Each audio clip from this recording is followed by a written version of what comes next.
Direção Segura, uma parceria da CBN Vitória com a Polícia Rodoviária Federal. Conosco nesta manhã a inspetora Ludmila Tavares. Ludmila, bom dia. Bom dia, Patrícia. Bom dia aos nossos ouvintes. Tudo bem? Tudo certinho. Nosso assunto hoje são as multas e o preço, né? As mais caras, principalmente. A gente fez uma enquete aqui com os nossos ouvintes, Ludmila, para saber deles se eles já foram multados muitas vezes. Então, a gente perguntou, né? Você já recebeu alguma multa, né? As opções, várias vezes, só uma e nunca fui multado. Olha, já apareceu aqui tudo que você possa imaginar de história falando de multa. Nossa enquete no Instagram, quem está vencendo, Adalberto? Boa notícia, Patrícia e Ludmila. Olha, aqui no Instagram, no @CBN Vitória, 64% dos internautas dizem que nunca foram multados aí, felizmente, tá, gente? Outros 21% apontam que já foram multados várias vezes. E 14% apontam que foram multados uma única vez. Aquele famoso, né, Patrícia? Uma vez para nunca mais. Exatamente. Mas uma boa notícia aqui no Instagram, 64% dizendo que nunca foi multado. E no YouTube, como é que tá a nossa enquete? Vamos lá no YouTube, vou abrir aqui em tempo real, lá na nossa transmissão, em A Gazeta do ES. Patrícia, deixa eu atualizar a nossa enquete aqui. Nós temos neste momento aqui 50% dizendo que já foi multado várias vezes. E outros 50% se dividem. 25% dizem que nunca foram multados e outros 25% uma única vez. Olha, no Twitter tá ganhando quem disse que nunca foi multado. 50% dos nossos ouvintes dizendo que nunca foi multado. E aí 25% dizendo que já foi multado várias vezes e outros 25% dizendo que foram multados uma única vez. A gente até brincou aqui com os nossos ouvintes e perguntou, que alguns disseram que já foram multados tantas vezes que já perderam a conta, Ludmila. Ouve isso. Teve um que foi multado no dia do casamento. Precisava pegar um equipamento para o casamento que faltou. Ele morava em Vitória, o casamento era em Jacaraípe, foi multado por excesso de velocidade para dar tempo de chegar no casamento. E tem um aqui dizendo que ficou suspenso por 90 dias de tanta multa que ele recebeu. E tem mais aqui, foi multado 2 vezes no mesmo dia, as 2 por velocidade. O Júnior dizendo, foi o Alex esse, né? O Júnior dizendo, a última multa que eu tomei foi por não usar cinto de segurança. Eu até quis contestar, porque o carro fica acusando, fica pitando, né? Que você está sem o cinto. Então é difícil você esquecer e não colocar o cinto de segurança. Mas ele resolveu pagar a multa para evitar aborrecimento. E a gente, é claro, tem um bom exemplo também, Ludmila. O Wagner aqui dizendo, olha, com relação às multas que vocês estão abordando, eu tenho 77 anos, nunca tomei uma multa na minha vida. Aí alguém vai dizer assim, não é bonito? Aí ele fala, mas aí você vai dizer assim, eu não tiro o carro da garagem. Aí ele fala, é mentira, porque eu trabalhei de carro a vida inteira, já viajei por esse Brasilzão, só não fui para o norte do país. Agora, Nordeste, Centro-Oeste, Sul e Sudeste, eu já fui bastante, agora eu estou morando em Cariacica, continuo dirigindo e nunca tomei uma multa. Por que será, hein? Porque ele é um bom turista, ele não é um mau turista, ele é um bom turista, não é isso? Justamente. Então, pequenos hábitos acabam tornando o nosso dia a dia mais fácil, principalmente no trânsito, né? Uma coisa que seria muito comum para todos, um grande número de multas que nós temos, Patrícia, multa por manusear celular. Então, se as pessoas, por exemplo, não estivessem perto do celular durante a condução dos veículos, isso você já consegue diminuir consideravelmente. Porque hoje as pessoas ficam pensando assim, não, só quando eu estiver próximo a algum agente de trânsito, eu não vou mexer no celular, né? Vamos dar um exemplo. Só que eles esquecem que a maioria das vias, principalmente aqui na Grande Vitória, são monitoradas por vídeo monitoramento. E tem essas placas indicativas. E fazendo a verificação pelos agentes de trânsito, eles podem sim constatar que você está manuseando e então aplicar a multa, né? Hoje as multas nos grandes centros, na sua maioria, são por manuseio ao celular, estacionamento em local proibido e também o excesso de velocidade, né? Dos radares fixos. Então, se você tiver uma boa coisas simples, né? De não manusear o celular, você parar no local devido e principalmente respeitar a velocidade da via, você consegue sim ser um condutor exemplar. Não é muito difícil. Então, nosso exemplo aí de 77 anos, ele nunca levou uma multa. Olha que ótimo. Isso realmente é o exemplo a ser seguido. Mas hoje o tema que vocês até propuseram, e a gente teve bastante participação dos ouvintes, é sobre essa questão das multas, né? E quais seriam essas multas mais caras? Nós temos multas, como eu falei, que são as mais usuais, né? Manusear celular, estacionar em local proibido. Nas grandes cidades são essas, né? Quando a gente vai para a rodovia, as multas mais usuais que nós temos lá são o quê? Ultrapassagem em local proibido, que já são multas aí mais pesadas, né? Multas que podem chegar a R$ 2.900. E multas que a gente tem que, de fato, aplicar, porque quando nós temos uma ultrapassagem no local proibido, ali você está colocando outra pessoa em risco, não só a sua integridade, mas a outra, e isso pode gerar um acidente muito grave, né? Multas que nós temos também que são consideradas bem graves, Patrícia, nós temos, por exemplo, dirigir sob influência de álcool ou drogas, né? Que chega a R$ 2.934. Por quê? O Código de Trânsito ele coloca como gravíssimo o valor de R$ 2.293 e dependendo do tipo da multa, você vai ter um fator de multiplicação.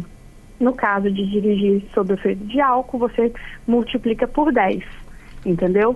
Então, quando a gente fala em multas mais graves, a gente sempre leva em consideração que todas elas são gravíssimas e vai ter um fator de multiplicação. Então, os exemplos de fatores de multiplicação: dirigir sob efeito de álcool, recusar o teste também, o racha, infelizmente a gente ainda tem essa prática, o racha entre condutores. O racha pode gerar uma multa de que valor? O racha ele pode gerar também o mesmo valor, 10 vezes o valor da gravíssima, que chega então a R$ 2.934. Mas você promover competições ou manobras perigosas, essas aí pode chegar, né, não no caso da pessoa que faz o racha, mas também o organizador. A gente consegue pelo código do organizador. Pode chegar a R$ 17.000. Que sendo isso? verificado, que aí são 60 vezes o valor da gravíssima. E isso é importante para que haja, então, é uma forma de coibir, porque tem implicações não só na esfera administrativa, que são as multas, mas também na esfera penal, né? Você vai responder a um processo penal por conta disso. Tá certo Outros mesmo. Outros exemplos de multas que infelizmente são comuns e não deveriam, é quando a pessoa ela faz parte ali de um acidente, de um sinistro, e acaba não prestando socorro. Ela também, se ela deixar o local simplesmente para se evadir ou tentar se eximir daquela culpa, ela também pode ter uma aplicação de uma multa de R$ 1.467. Então, todas essas que eu estou enumerando aqui, falando com vocês, são gravíssimas, né? São aquelas que dão 7 pontos na carteira, são aquelas que já tem a suspensão da CNH direto, justamente por conta de ser um evento que nós, como agente de trânsito, não queremos que ocorra, né? É uma forma de coibir aquela atitude. Mas um exemplo muito, vamos dizer, interessante, que as pessoas acabam não tendo noção, Patrícia, e que ultimamente a gente tem visto mais, nos últimos 10 anos, vamos dizer, muitas manifestações, elas acabam gerando bloqueios de rodovia, né? Muitas manifestações a gente tem bloqueio de rodovia como uma forma de atender determinadas demandas da comunidade, enfim. Só que quando essas formas de bloqueio da rodovia, porque a gente não pode impedir o ir e vir de ninguém, né? Isso é fundamental a gente reforçar. O ir e vir, todo mundo tem direito, e então eu não posso impedir as pessoas de trafegarem na rodovia. Então, como forma de coibir essas manifestações, esses bloqueios de rodovias, nós temos previsão de multas gravíssimas.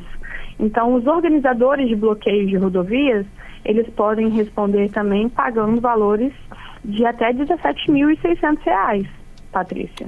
Se ficar comprovado, se ficar verificado que eles organizaram fazer o bloqueio da rodovia, impedir o ir e vir, que é um direito de todo cidadão. É o mesmo valor de quem promove as corridas, né, os rachas nas ruas, né? O racha, justamente. Então, o Código de Trânsito ele se preocupa também com relação à questão dos organizadores.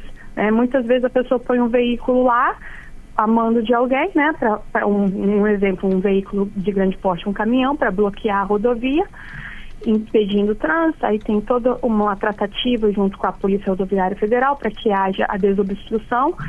E fora isso, os organizadores, eles são sim multados, penalizados, e se houver a comprovação de reincidência no prazo de 12 meses, por exemplo, daquele mesmo organizador, daquele mesmo grupo, você pode colocar a multa em dobro, que aí sairia de 17 mil para 35 mil. Nossa. Entendeu?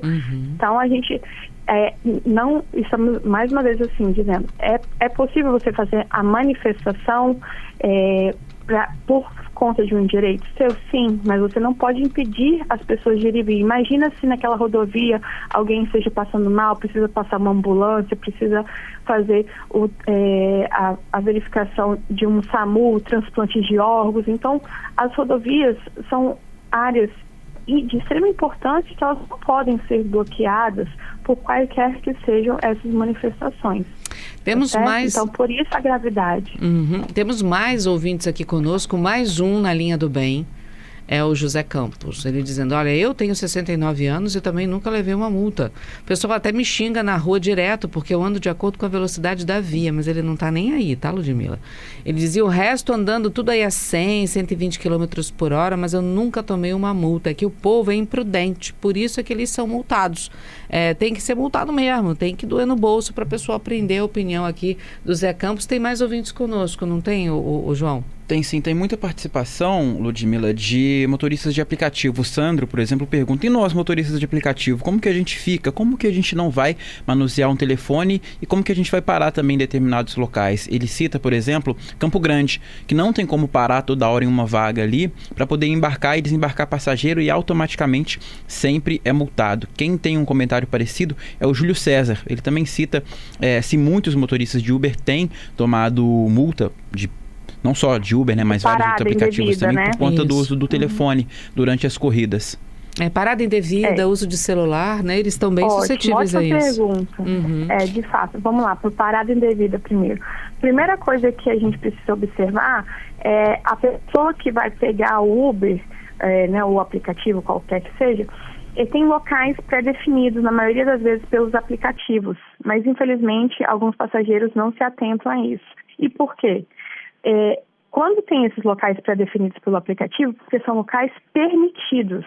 Então, você, como passageira, você também tem que contribuir para um trânsito seguro. E o condutor, no caso, o motorista do aplicativo, ele, se for o caso, ele pode avisar, né, que não é possível fazer a parada naquele local, por conta justamente da proibição. Então, é mais seguro que ele já tenha esse contato prévio com o passageiro, para que não haja, então, uma multa por conta de parada em local proibido. Tá certo? E a segunda questão, realmente, de fato, enquanto ele estiver transitando, ele não pode manusear o celular. É uma proibição. Por quê? Porque tira a atenção dele da via. Ele pode gerar um acidente, um sinistro por isso. O ideal é que ele seja realmente parado para que haja, então, um manuseio do celular. Então, a gente sabe que hoje todo mundo quer tudo muito rápido, muito imediato, e faz com que, muitas vezes, segundos sejam necessários para você perder uma vida. Então, você deixa de prestar atenção na via, mesmo em velocidades baixas, né, para poder aceitar uma corrida ou para responder a um passageiro. Isso pode gerar um custo maior, que é uma vida. Então, é por isso que o Código de Trânsito, ele realmente proíbe o manuseio do celular durante a direção. Olha, muitas participações de ouvintes a respeito das multas, muitos entregadores também, não só motoristas de aplicativo, mas entregadores dizendo que muitas vezes precisam parar para fazer uma entrega, não tem local de parada, e eles acabam se arriscando, parando num lugar indevido ou subindo na calçada e também acabam sendo multados. Eu tenho aqui o Giovanni falando por que é tão complicado recorrer à multa, não conheço ninguém que conseguiu ganhar uma. Então, a multa ela pode sim ser descaracterizada se não tiver todas as informações necessárias, entendeu? Mas muitas vezes as pessoas querem recorrer por recorrer, mas na verdade cometeram a infração, entendeu? Então é algo importante que se diga. Se você de fato cometeu a infração e não há argumentos plausíveis, é preferível pagar a multa. E lembrando que, se você fizer o cadastro no Sistema Nacional, você tem 40% de desconto na multa. E isso é efetivo no que diz respeito ao pagamento, já, vamos dizer, já ajuda. Porque você faz o cadastro e então reduz o valor daquela multa, daquela infração que você cometeu. Para a gente encerrar, o Ciro está aqui dando uma sugestão. Ele disse que ele já viu muita moto com escapamento adulterado e que ele de um tempo para cá tem visto muita moto sem retrovisor. Ele pede para você falar um pouco sobre os itens que faltam em motos e as multas que isso pode causar. Pode ser uma para um próximo programa, né, Ludmila? Ah, excelente. Podemos já colocar isso à pauta do próximo programa. Ótimo tema. Eu aproveito e estendo também para os carros, para os veículos, né? O que eles tiram, que não pode tirar, e o que eles botam, que não pode colocar. Excelente. Tá certo, Ludmila. Obrigada mais uma vez. Eu que agradeço. Até a próxima. Até a próxima. Um abraço para toda a equipe aí da PRF no Espírito Santo. Muito obrigada.